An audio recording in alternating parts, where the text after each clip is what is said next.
Thanks for joining me for this video today. It's going to be a quick review on some training gear, specifically these Adidas Power Perfect 3 training shoes.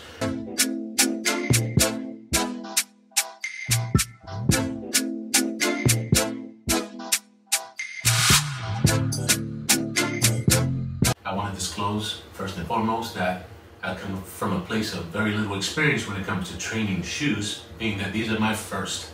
Now these I asked for Christmas. My sweetheart obliged and got me these, and I've been training with them ever since. But I've been using these since January 1st, so that's a little bit more than 3 weeks, and I've been enjoying them, the experience of using them, the comfort, and those are some of the things I want to talk about. In terms of material and construction, this shoe is constructed out of mostly synthetic materials. So you can see here, this is like a nylon mesh that goes from the toe up to the tongue, which helps with breathability. And I gotta say, from all of my training sessions that I've worn these, my feet have never overheated, even when my heater was blowing inside the basement here in the winter, and I've never felt like excessive sweat. And the surround is mostly a vinyl. I think the only thing that's natural are these straps here, which are a suede leather, but the shoe overall has a really good construction. It has a very flat, uniform sole. Now this strap provides a nice secure wrap around the instep, which in conjunction with the solid base, solid flat base of the sole and the heel height, gives you a nice stable footing for pushing into the ground when you're doing squats and deadlifts. And those are just a couple of things I want to talk about. So you mentioned construction and materials.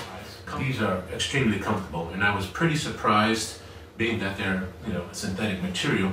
But the mesh obviously helps with the comfort. You can see here the front is very thin. So the front part of the sole is only 1/2 inch, the back is 1 1/4 inches, and that allows the ball of the foot to flex as you might need for certain movements.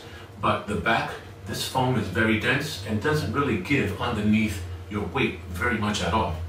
Now, as I said, the heel's 1 1/4 inch, which helps for me because I'm 6'2", and I have long femurs, and I've been experiencing butt wink in the beginning of my training with squats.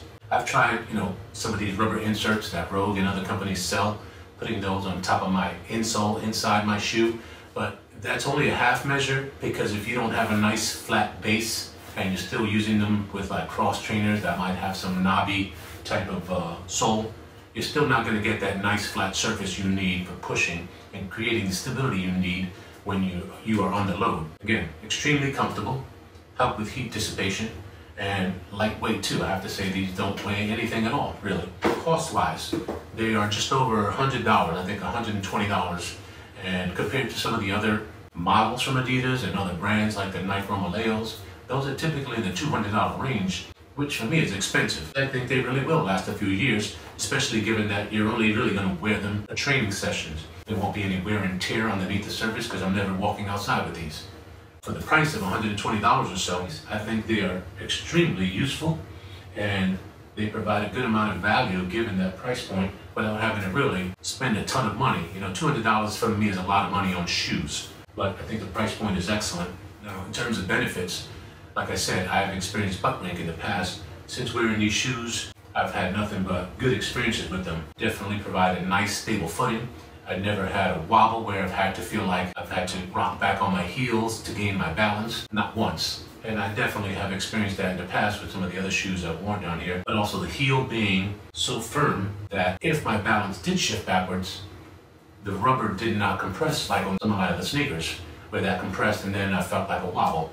These have been nice and firm, and they've kept me from having to do that. Same thing with side-to-side movement.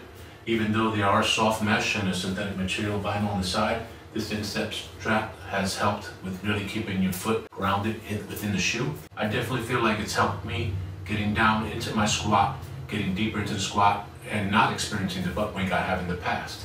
All while having to, eliminate the need for any kind of half measures with like a wooden plank like I did in the past. These are definitely worth the money, whether or not it's this model or this brand. You can go with Nike, Reebok, whatever. But if you're on the fence and you've been considering a dedicated training shoe, I highly recommend it. I think you're definitely going to like it if you don't have the experience with them. For some of you who do have experience, I'm open to hearing your thoughts and expressions, whether or not you have this particular shoe or other models. And if you have questions about them also, please feel free to leave that in the comments. I'll be sure to answer them as soon as I can.